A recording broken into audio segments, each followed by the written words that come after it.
warm and living, a sacred breath drawn from Nithria herself. It moved in rhythm, gentle, endless, perfect. From her grace the mermaids were born. They came in the year 1010, not in multitudes, but as a quiet bloom, a few hundred souls, drifting through coral gardens and kelp-wrapped groves. They were not warriors nor keepers, they were harmony itself. Their song-shaped coral soothed peace and told stories through water, not in words but in resonance and vibration. This was their language, passed gently from heart to current. No leaders guided them, none were needed. For nearly 4 centuries they lived like the tides, fluid, free, drawn to one another by instinct and ritual. Homes were not built but grown, woven into the reef, with care and chorus. Bioluminescent lights spilled across shell corridors and bloom glow sanctuaries. Children played in tide gardens, elders hummed into the sea.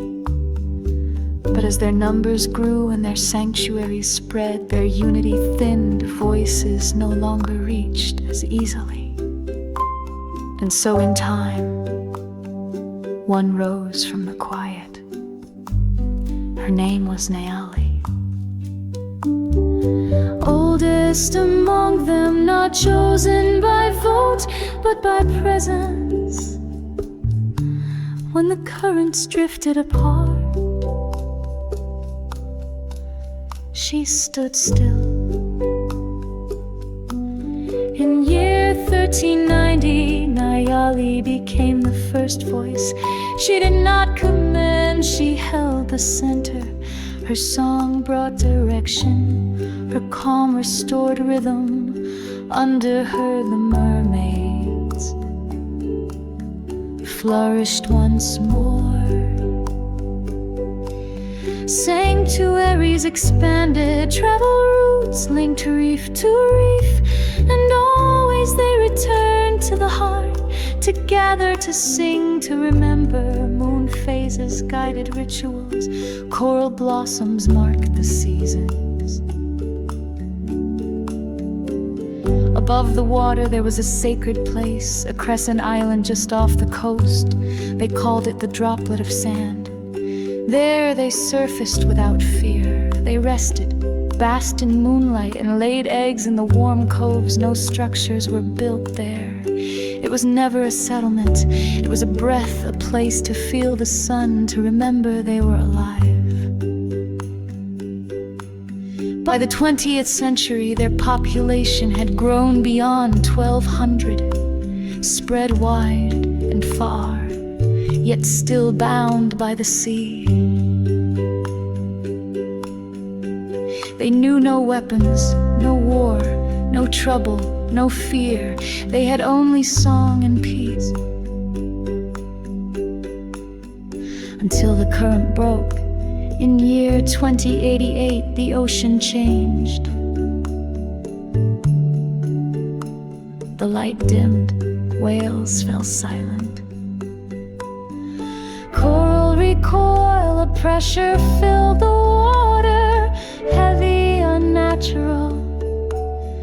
Something had entered their world, not through violence, through presence. And then the sea screamed. Ralthor had found Velthoria.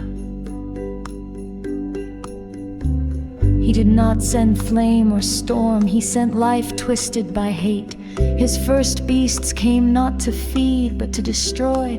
They did not swim, they crushed, burned, tore. The mermaids had no defense, no preparation. Their sanctuaries were open, their halls unguarded. Tirolnok the Maw descended first, a creature of scale and stone, it shattered coral cities with a single strike. Nayali stood against it, shielding the young. She was lost as her sanctuary collapsed around her. Scaldreth the red coil, scalded the shallows, its coiled mass dragged defenders through boiling mist. No walls, no warning, only steam and blood. Miravar, the vile rush, hunted like a shark of shadow, too fast to see, too sharp to hear. It passed once through the kelp and left silence behind. And around them came the swarm, shelled crawlers, wings smother, spine leeches.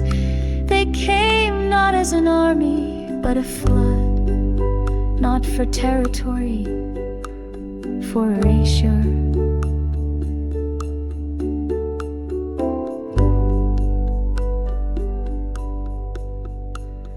The island they once loved, droplet of sand, was never visited again. Survivors fled, not to the surface, down to the forbidden depths, the dark trenches Nayali had always warned against. They had no choice. The only path left was downward, and when all seemed lost, one stepped forward. Aenya. Young, unproven, she did not claim leadership, but when she swam, others followed. Her presence steadied the panic. Her decisions saved lives, and beneath the crushing dark, a new voice rose. The mermaids vanished from the upper world. They adapted to the cold. They changed slowly, painfully. They made a life again in the silence where even light refused to go. Peace had lasted over 1,000 years. It ended in a single day, and the depths turned cold.